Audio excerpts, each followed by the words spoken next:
ये देखिए कि जब आज ताकत में नहीं है, जन समूह की ताकत है, उस ताकत को आज पूरी तरह आप आने वाला समय देखिए, निश्चित में भरोसा है जनता के भरोसे पे खड़े होते हैं। चलो जो जनता चाहती है उस जनता को पूरा मतलब जिस उम्मीद से वो है उस उम्मीद से बेहतर 2014 में जब मोदी पहली बार पार्लियामेंट में आए थे तो सबसे पहले उन्होंने बाबा साहब को संविधान को नतमस्तक किया था। लेकिन कष्ट की बात यह है कि ये बाबा साहब को मानते थे, लेकिन बाबा साहब की बात नहीं मानते। जय भीम तो बोलते हैं सर कि आपको लगता नहीं जो जय भीम बोलता है वो भी तो बाबा साहब को मानने वाला है? नहीं, जय भीम ये तो वो बात होगी कि मेरी मतलब करनी और कथनी फर्क हो गया ना। करनी और कथनी फर्क नहीं होना चाहिए। जय भीम बोलने से जय भीम वाले नहीं होना चाहिए, आचरण में जय भीम होना चाहिए, व्यवहारिकता में जय भीम आना चाहिए, तब जय भीम करता है। जहाँ तक आप भरोसे की बात करें, ये पहला एक एग्जाम्पल है कि हमारे संसद जय भीम, मैं मेवालाल और आप देख रहे हैं बहुजन समय। साथियों, आज दिल्ली प्रदेश में एक बड़ा चहल पहल में मुझे दिख रहा है। यहाँ पर नॉर्थ एवेन्यू में आया हूँ। चंद्रशेखर जी जो दिल्ली प्रदेश के भीम आर्मी चंद्रशेखर आजाद समाज पार्टी के कार्यकर्ता थे, तो उनको आज यहाँ पर किस लिए बुलाया था, क्या कारण था? हमारे साथ दिल्ली प्रदेश के अध्यक्ष बालक राम बौद्ध जी हैं। उनसे समझूंगा कि आज चहल पहल क्यों है यहाँ पर नॉर्थ एवेन्यू में और क्या मैसेज सांसद जी ने दिया। सर आपको सबसे पहले जय भीम। सर आज देख रहा हूँ नॉर्थ एवेन्यू में बड़ी चहल पहल, दिल्ली प्रदेश वालों को बुलाया, क्या मैसेज था? देखिए, आज सांसद ने जो दिल्ली प्रदेश के हमारी आजाद समाज पार्टी उन सबको बुलाया। 2027 में वार्ड के चुनाव होंगे, चुनाव की प्रक्रिया क्या होगी चुनाव के लिए, और चुनाव से पहले संगठन को मजबूत करने के लिए, संगठन पर ढांचे को मजबूत बनाने के लिए कर दी मैंने 14 सिलेंडर उनसे बात करने का, उनकी बात समझने का, अपनी बात समझाने का हमें दिया था। इसलिए आज हमारे दिल्ली की मानकों की 7 लोकसभा में महिला दल के लोग वो सब आज यहाँ सांसद जी के पास। तो क्या मैसेज दिया सर उन्होंने? देखिए, सांसद जी ने जो संगठनात्मक हम कैसे संगठन में हम क्यों जरूरी है, उन्होंने एक मैसेज दिया कि हम आम जनता को भरोसा दिलाएं, आम जनता के दिल में इस बात का भरोसा कायम करें कि हम और पॉलिटिकल पार्टियों को हमारा जो एक मूवमेंट है आजाद समाज पार्टी का, वो एक महापुरुषों की विचारधारा का मूवमेंट है। हमारा कोई पॉलिटिकल पार्टी का कोई हमारा राजनीतिक उद्देश्य ये नहीं कि हम MP MLA बन जाए और अपने जिस तरह और पॉलिटिकल पार्टी होती है इस तरह हम करें, नहीं। हमें यही समझाया है कि हमारा उद्देश्य है वो बाबा साहब अम्बेडकर की विचारधारा को धरातल पर लागू करने का, तो बाबा साहब जो विचार नहीं है उसको नहीं कर सकते। सर मैं आपसे जानना चाह रहा हूँ, क्या जो बहुजन समाज पार्टी से छोड़ के आ रहे हैं तो उनसे ये पूछते हो कि भाई वहाँ से आप रिजाइन दिया कि आप यहाँ कोई फोटो खिंचाने आ रहे हैं, आपने बात किया कि नहीं किया? देखिए, जहाँ तक आपने बहुजन समाज पार्टी बेसिकली इस देश में एक बहुजन ही ये आजाद समाज पार्टी का जो बहुजन समाज पार्टी के लोग हैं या बहुजन समाज के लोग हैं, वो जो जिन्होंने इस बहुजन समाज को बनाने में अपना संघर्ष किया, उन्होंने सारी इच्छाओं की कुर्बानी की, अपने सुख सुविधाओं की कुर्बानी की, और जिनको बहुजन समाज पार्टी ने सम्मान नहीं मिला, जिसको वो हकदार थे, तो उनको हक देने के लिए उनको सम्मान मिलना चाहिए। आजाद समाज पार्टी का जो बहुजन मूवमेंट के तहत बहुजन मूवमेंट में जिन लोगों ने अपनी हर तरह से उन्होंने बहुजन मूवमेंट को खींचने में अपनी कुर्बानी दी, उनको पूरा प्रॉपर सम्मान मिले और उनकी बात को होते हैं। सर मैं कई कार्यकर्ता बहुजन पार्टी थे, जब उनसे अलग से बात किया तो कह रहे कि भाई जो काम करेगा उसी साथ जाएगा, वहाँ कोई काम मुझे नजर नहीं आ रहा है, तो यहाँ काम करने के दिख रहा है, इसलिए इसके साथ चंद्रशेखर जी के साथ आ रहे हैं। देखिए, मैं आपकी बात से इसलिए सहमत भी नहीं हूँ कि हम बहुजन समाज पार्टी के काम पर कोई आरोप नहीं लगा सकते, क्योंकि आप देखेंगे जब माननीय काशीराम साहब जब तक थे, बहुजन समाज पार्टी ने बहुत ऐतिहासिक काम किया उत्तर प्रदेश में, जितना भी उन्होंने शिक्षा के क्षेत्र में काम किया, अम्बेडकर ग्राम योजना में काम किया, नो डाउट उसको कोई शक नहीं, बहुजन समाज पार्टी ने बहुत बट अब वहाँ पर जो कमजोरी आई है उस कमजोरी को फुलफिल करना ही पड़ेगा।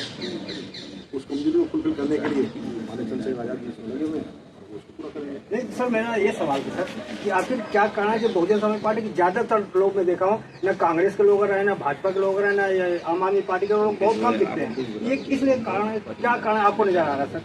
देखिए जो बहुजन मूवमेंट का आदमी है वो बहुजन मूवमेंट की बात करेगा। आम आदमी पार्टी को सबने देख लिया, कांग्रेस और भाजपा को पहले देखते आ रहे हैं, उनका तो बहुजन मूवमेंट से मतलब नहीं है भाई। उनकी विचारधारा और बहुजन विचारधारा दोनों नदी के दो किनारे हैं। आप ये मान चलिए जो समाज का आदमी आज कांग्रेस पार्टी में बैठा हुआ है या भाजपा में बैठा हुआ है वो बहुजन मूवमेंट का आदमी नहीं है। सर आप कैसे कह सकते हैं? केजरीवाल कहते मैं बाबा साहब का बेटा हूँ, मैं बाबा साहब को मानता हूँ, बाबा साहब का उत्तराधिकारी वो अपने मुंह से कई बार बोल चुके हैं। हाँ ये बात आप सही कह रहे हैं, केजरीवाल नहीं मोदी भी ये बात कहते हैं। जब 2014 में जब मोदी पहली बार पार्लियामेंट में आए थे तो सबसे पहले उन्होंने बाबा साहब को संविधान को नतमस्तक किया था। लेकिन कष्ट की बात यह है कि ये बाबा साहब को मानते हैं लेकिन बाबा साहब की बात नहीं मानते।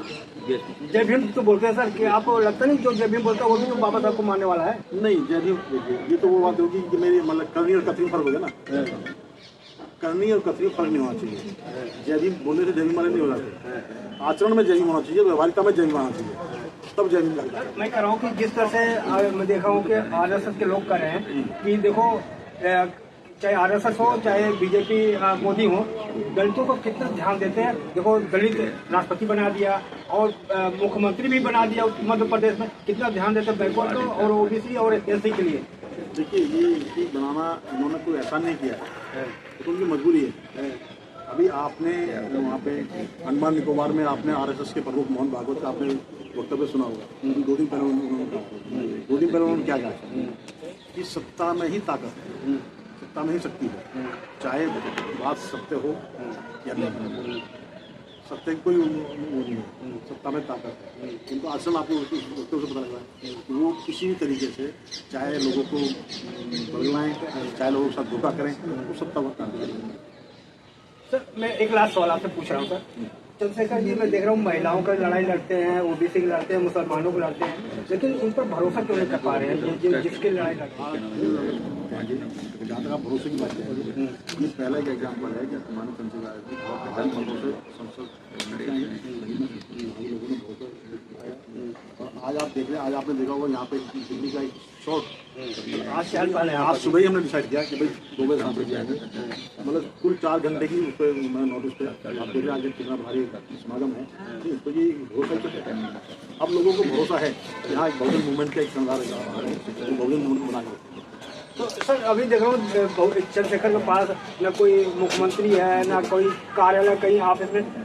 मानो काशीराम कहते हैं कि जो भी चुनाव सर एक बार हारता है फिर हराता है फिर जीतता है, तो इतने बाद क्या वो लोग नहीं समझ पा रहे कि हम केवल टिकट के लिए आ रहे हैं कि जीतने के लिए है? क्या मकसद है जो अक्सर मैं देख रहा हूँ कि आजाद समाज पार्टी से जुड़ रहे हैं? देखिए आजाद समाज पार्टी से लोग मूवमेंट भी टिकट के लिए नहीं जुड़ रहे हैं। टिकट अभी कौन सा अभी तो टिकट की कोई बात है ही नहीं। चुनाव 2027 में बहुत दूर है। दूर जबकि लोग सोचते हैं सर, जब आते हैं ना जो राजनीति में पोस्टर लगाते हैं पहले तब भी पता लग जाता है कि राजनीति में आना चाह रहे हैं। हाँ ठीक है, अगर वो चुनाव के लिए आ रहा है तो अच्छी बात। हम चाहेंगे आज हमारे पास 1 साल का टाइम है, 1 साल में हम उनको मूवमेंट के लिए परिपक्व कर दें। कोई वो व्यापारीकरण की वजह से नहीं आ रहा है हमारे पास जो आ रहा था मूवमेंट की वजह से आ रहा है, चाहे वो SC का हो ST का हो OBC का हो माइनॉरिटी जो भी व्यक्ति हमारे पास आ रहा है वो मूवमेंट के लिए आ रहा है और मूवमेंट के लिए ही हमारे पास होता है। अगर मूवमेंट के लिए नहीं रह पाएगा चुनाव नहीं रह पाएगा, नहीं रह पाएगा। तो कैसे आप सब जांच करते हैं सर? बहुत से आते हैं केवल टिकट के लिए आते हैं, कोई आएंगे अगर और कहीं पार्टी मिल जाए उधर चले जाए, आप लोग कैसे जांच पड़ताल करते हैं? मैंने आपको कहा ना हमारा संगठन ये व्यावहारिकता पर ये व्यक्ति के आचरण में कितना मूवमेंट का जो मूवमेंट के लिए समर्पित होगा वही संगठन में उठ पाएगा, अपने आप चला जाएगा, निकालने की जरूरत नहीं पड़ेगा, चोरी नहीं करेगा। आप इस तरह से उनसे काम लेंगे तो निकल जाएगा, काम करेगा नहीं तो फिर बाहर हो जाएगा। भाई हमने कहा ना हमारे नेता का ये क्लियर स्पष्ट है कि हम जो कह रहे हैं वो करेंगे, जो करेंगे उतना ही कहेंगे। तो क्या अब लग रहा है कि जो नवयुवक की जुड़ रहा है कि जो 50+ है वो भी आपके साथ जुड़ रहा है? नहीं युवा भी आ रहा है, युवा तो जुड़ रहा है, युवा तो मानना है पूरे देश कर रहा है कि वो जुड़ रहा है, लेकिन जो 50+ है वो भी जुड़ रहा है आपके साथ। हमारा क्लियर कंसेप्ट है कि हम जो हमारे पुराने साथी हैं उनका अनुभव युवाओं की ताकत दोनों को हम क्लब करके इस मूवमेंट को आगे बढ़ाएंगे। तो आप लीडरशिप जो देंगे वो हम युवाओं को देंगे। सर एक थोड़ा लास्ट थोड़ा मैं क्लियर कर रहा हूँ, समाज का सब समझाइए कि जिस तरह से चंद्रशेखर अभी केवल सांसद है, अगर पावर आ गया तो इस तरह से जैसे समाज के लिए काम करें, क्या इसी से काम करें कि उनका भी जुबान बंद हो जाएगा? देखिए, मैं आपको एक बात स्पष्ट करूँ, आप उनको अंडर एस्टिमेट ना करें। वो सांसद उनके लिए बहुत छोटी चीज़ है, बहुत लोकप्रिय हैं, युवाओं की भाषा है। सांसद से बड़ी चीज़ उनके लिए आज उनको भरोसा है, जनता उनको भरोसा करेगी और उनको भी पूरा उम्मीद है कि उनके भरोसे में पाएंगे।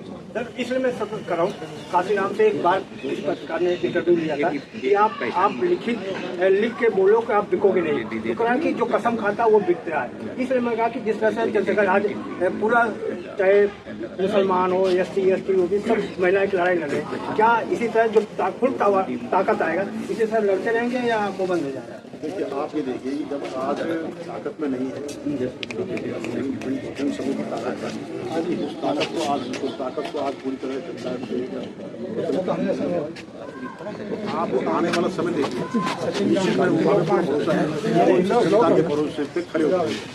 चलो, जो जनता चाहती है उस जनता को पूरा, मतलब जिस उम्मीद से वो है, उस उम्मीद से धन्यवाद, आपने समय दिया। तो साथियों, किस तरह से हम देखो कठिन से कठिन सवाल, बालक राम बौद्ध है, दिल्ली प्रदेश के अध्यक्ष हैं। अगर कोई सवाल आपका रह गया हो तो आप कमेंट में जरूर आप लिखेंगे, और आपसे विनती है कि आपका एक शेयर, आपके एक कमेंट किसी का सोच बदल सकता है। इसलिए हमारे चैनल को सब्सक्राइब करें, लाइक करें, कमेंट करें। धन्यवाद। मैं मेवालाल, बहुजन समाज।